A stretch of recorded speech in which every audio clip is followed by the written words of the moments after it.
እንኳን ጀርመን መንግስተ ሰማይ እግዚአብሔር ሰጥቶናል። አሜን በለው። ከመጣ እንናገራለን፣ ካልመጣ የኛ ጉዳይ አይደለም፣ የኛ ጉዳይ አይደለም። ስለዚህ በአዲስ ኪዳን ጸጋ እግዚአብሔር ይለይና ከተለየ በኋላ ለምሳሌ ትናንትና እንዳልኳችሁ እዩ ሲጫወት ነበር። እንደዚህ ሲጫወት መጣ፣ ሂዶ ለየው። ከለየው በኋላ ዘይት አፈሰሰበት። ዘይት ካፈሰሰበት በኋላ ተመልከቱ፣ ከጨዋታ በአዲስ ኪዳን ግን ቅባት እንደዚህ አለ። ዝም ብሎ ከሆነ ቦታ ጨዋታ ላይ መጣችሁ እንደዚህ አለ። ስቴፕ አለ። ተባረኩ። የመጀመሪያው የቅባት ምንጭ ቅድስና ነው። ምን አልኩኝ? አይሰማም። የመጀመሪያው የቅባት ምንጭ ምንድን ነው? ኦኬ፣ ቅድስና በዕብራይስጥ መለየት ማለት ነው። ሁለተኛ ትርጉሙ ንጹህ መሆን ማለት ነው። እንግዲህ የምንለየው ከሶስቱ ነገር ነው። ከሰይጣን ስራ፣ ከሰይጣን ተለይተናል። ከሰይጣን ያልተለየ ሰው አለ? ተለይተናል። ምክንያቱም ጨካኝ ነው፣ ያጋጫል፣ ርራ ያቀርሱ። ግን ከስራው አልተለየም። ከስራው ብዙ ሰው አይለየም። ለምሳሌ የሰይጣን ስራ አንዱ ምንድነው? መከፋፈል፣ ጥላቻ፣ ዘረኝነት ምናምን። አሁን እዚያ ውስጥ ያላችሁ ሰዎች የሰይጣንን ስራ እየሰራችሁ ነው።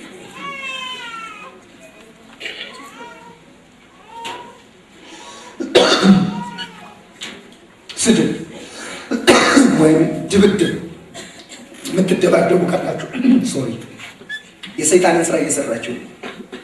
መጨረሻ እየቀጠላችሁ ከሄዳችሁ ደግሞ መንፈሱም ወደ እናንተ ይመጣል። ከሰይጣን መለየት፣ ከሰይጣን ስራ መለየት። ሁለተኛ ከዓለማዊነት መለየት። ከዓለም አንለይም፣ ተጠንቀቁ። ከዓለም አንለይም። ከኢትዮጵያ አንወጣም፣ ከግብፅ አንወጣም፣ ከአሜሪካ አንወጣም።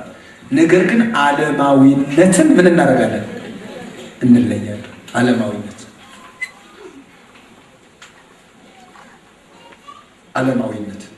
አሁን ይሄ በጣም ከባድ ነው። በጣም ከባድ ጥያቄ ነው። ዓለማዊነት እንግዲህ ስንመጣ በጣም አበላል አለ፣ አለባበስ አለ፣ ፀጉር አበጣጠር አለ፣ ንግግር አለ፣ ቋንቋ አለ። እንግዲህ በሌላ አማርኛ ምን ማለት ነው? ዓለማዊነት ስንል ቤተክርስቲያን ያለውን ክርስቲያንና ቤተክርስቲያን ውስጥ ያለው ክርስቲያንና እዚህ መርካቶ ያለውን ዓለማዊ ልጅ ሁለቱን በአለባበስ መለየት፣ በንግግር መለየት። ለምሳሌ በንግግር ደህና አደርክ ወይ ብትሉት፣ ለነገሩ ደህና አደርክ አይላችሁም ዓለማዊ። ግን ዝም ብሎ ደህና አደርክ ወይ ብትሉት ዓለማዊ የሆነ መርካቶ አቧለና ነው የሚለው። ይላል አይደል? አቧለና በመጀመሪያ ብቻውን የጠየቃቸው አቧለና ነው ያለው። እሱ ሁለት ሆና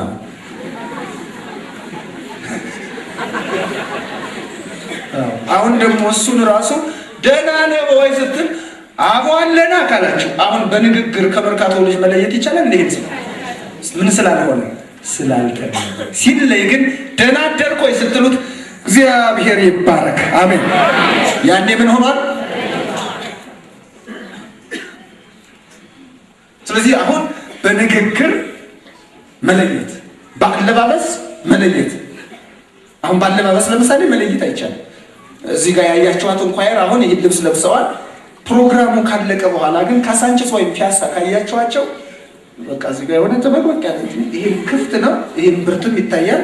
ከዛ የለበሱት ሱሪም የሆነ እንትናቸውን ብልታቸውን ያሳያል። ስለዚህ እነዚህ ሰዎች ከዓለም ተለይተዋል?